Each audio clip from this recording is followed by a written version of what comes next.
So what's up mga kamoto, welcome ulit sa aking channel at welcome sa aking bagong vlog.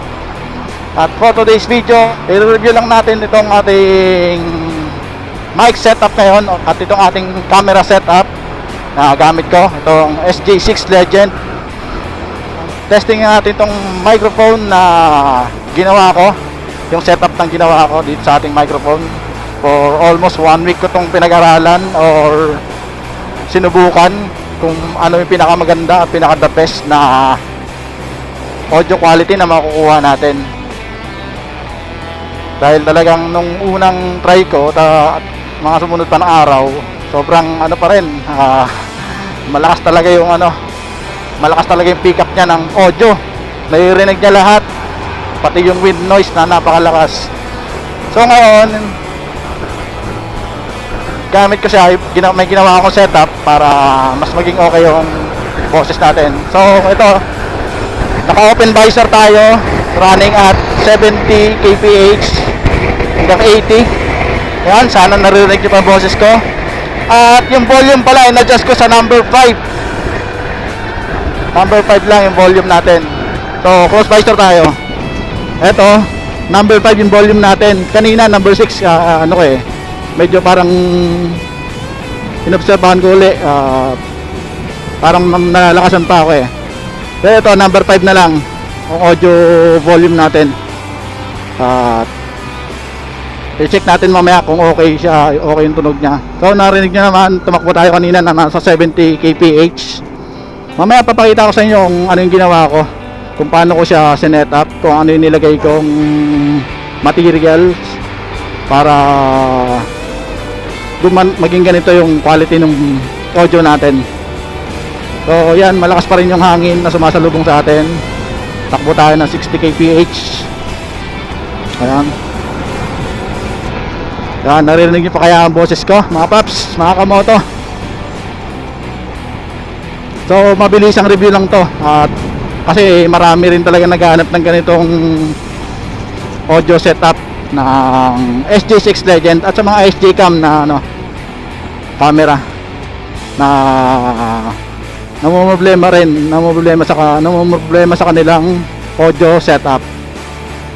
So baka ito na yung hinahanap ninyo natin mga paps, kasi actually ako rin marami akong hinahanap sa YouTube na setup for SJ6 Legend microphone.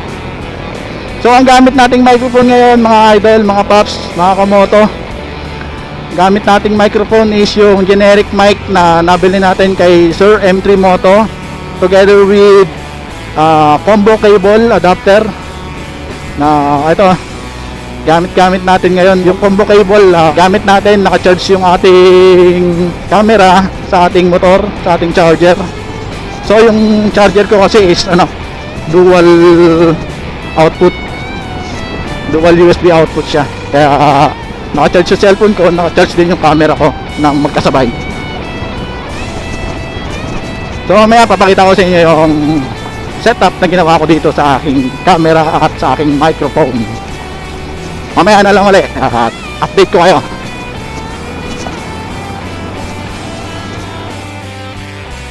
Shoutout muna tayo. Shoutout sa aking pare na si Paring Jong, Paring Junior, Paring Jonald, at Chris Advincula, Ards Advincula. Siyempre sa misis ko, Ice Pirater. Shoutout na rin sa aking anak si Just Louie. Shoutout din sa aking mga kababayan din sa Romblon, aking mga kabatchmate na batch 2005 sa Naga National High School, mga kababayan ko sa Mindoro, sa mga pisan ko dyan sa Romblon, Cabayno, Juliano family. So good evening mga kamoto. Ito yung microphone setup na ginawa natin dito sa ating SJ6 Legend. Okay na yung audio quality niya. Ang ganda na yung sound ng voice recording natin. So ito yung ginawa kong setup. So itong gamit natin naman, ito yung solid na foam, solid na yan.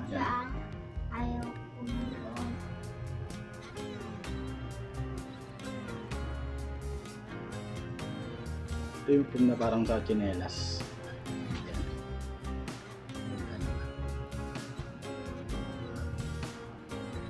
Yung foam na solid, yung hindi siya hindi siya yung parang sponge. Foam na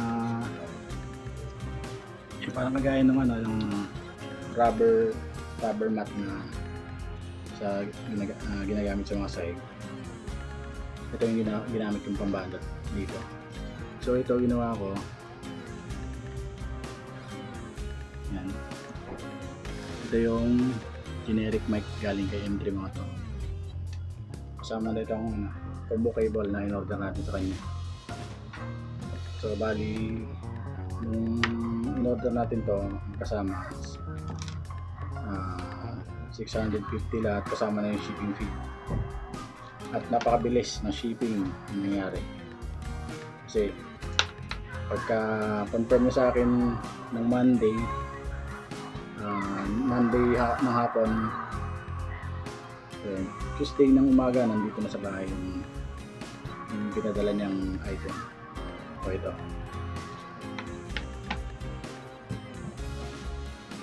So narinig niyo naman kanina yung yung sample ng audio quality natin.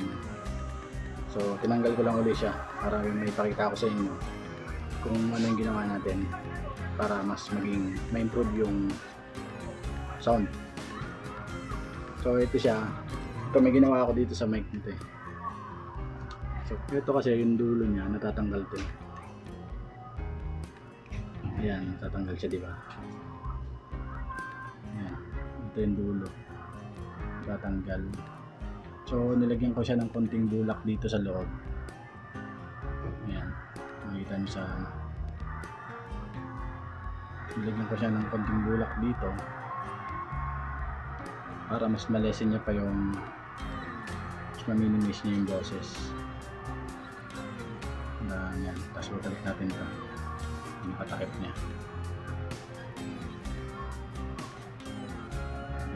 Ganun na kasimple yan.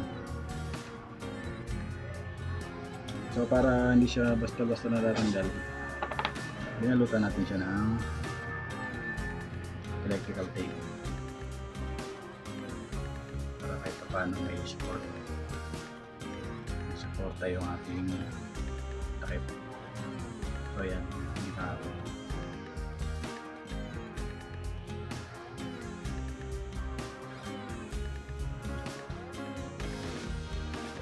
Tapos ito, nakuha ko lang itong foam na to dun sa dati kong vape na ginagamit. So yung box ng vape ko, ito yung organizer niya.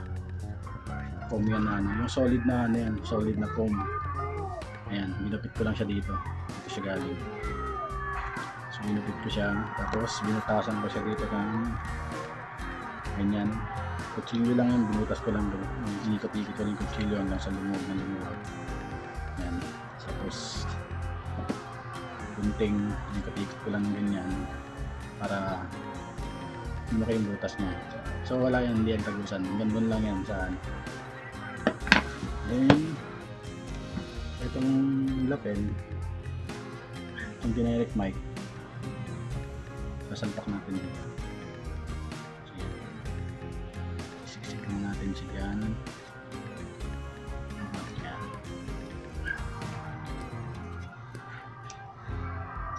So yun na. Ayan. So ito na yung ating pinaka cover ng ating microphone. Ididikit ko lang siya doon. Pero ipapulupot muna natin yung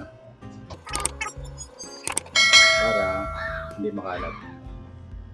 Kita na tayo ng konting medyo mahaba yung ito natin konti sa para dito sa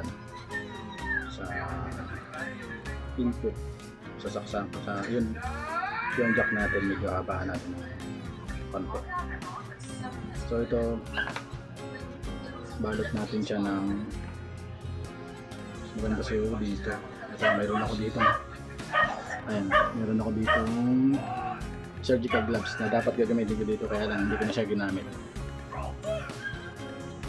So dito ko na lang siya gagamitin. So balot ko yung aking wire para hindi makalat. Ayan. Tapos i-delete tape na lang natin siya para ipit na ipit. Ayan. Pwede na yan. Basta naka ano lang yan, makapulupot lang siya. Then ito naman, itong foam, didikitan natin ng 3M na double adhesive para idikit natin dito sa ating helmet. Walang tayo ng maliit.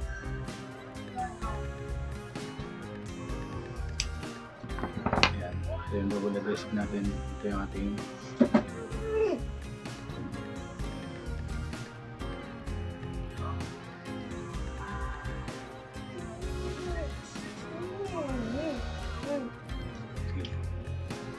ayan, dikit mo siya.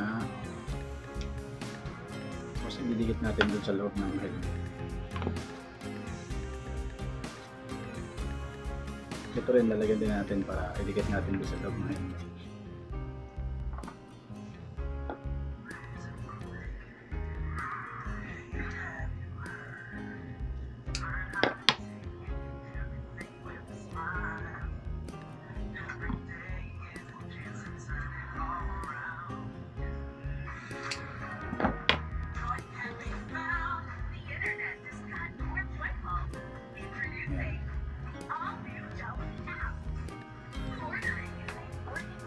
Dito sa mic, sa helmet natin, kasi ang helmet ko is modular, kaya mas gusto ko na dito siya kasi para walang nakakalat na wire dito sa gilid.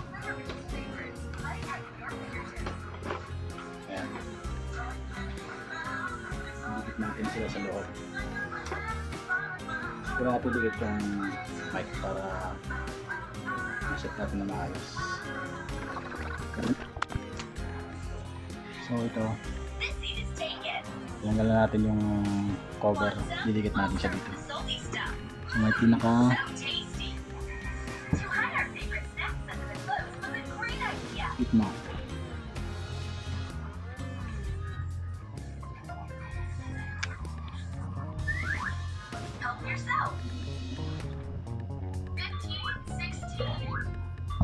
Dikit natin yung konti. Ganito naman,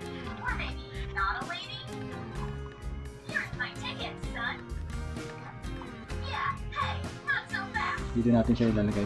Sige.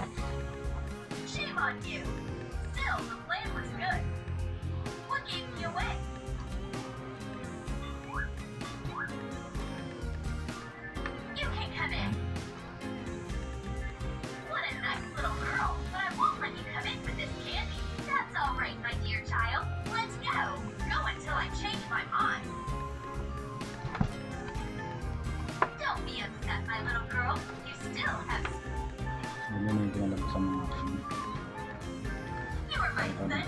Dito yung yan, nakawire na. Ito, pag-set naman, ito yung mic natin. Sentro sa gitna. So, ganun yung setup na ginawa ko dito. Para mas clear yung boses at less yung wind noise. Diba? So, narinig nyo naman kanina yung sample ng video. So, try natin kabit yung ating SJ6 Legend dito sa ating chin mount.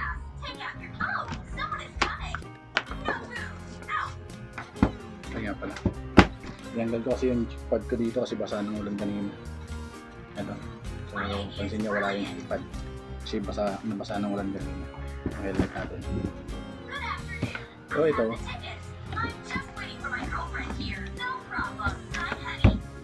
Ito, kakabit natin dito sa ito yung combo cable. Okay, combo cable na binili natin kay Anthony. Yan. Tapos sinusot ko lang siya dito. Yan. Para hindi ganong makalaylay. Tapos ito natin 3mm jack. Ito yung ating 3mm jack.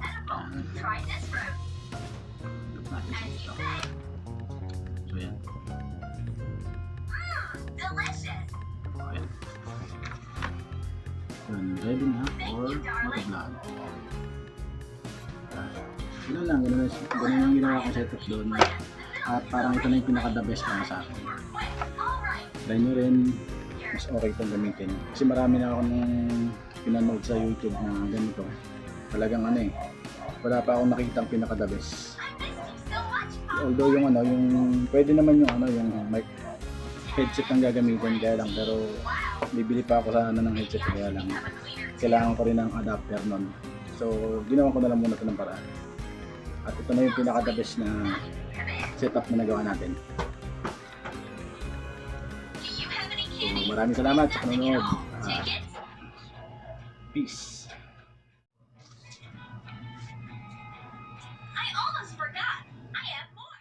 At yun mga kamoto, kung nagustuhan nyo itong video na to at nakatulong sa inyo, huwag nyo kalimutang mag-subscribe, like at share na rin para mas marami pa ang makaalam at makakuha ng idea kung paano mapaganda yung audio quality ng kanilang action cam microphone, especially sa atin mga SJ cam user. Alam ko ito yung hinahanap natin na setup, di ba? So kung nakatulong sa inyo to, maraming salamat sa panonood. Paki-like nyo na lang ang aking video at subscribe nyo na rin. Maraming salamat. Ride safe, stay safe. At dito ko natatapusin ang aking vlog. Peace out.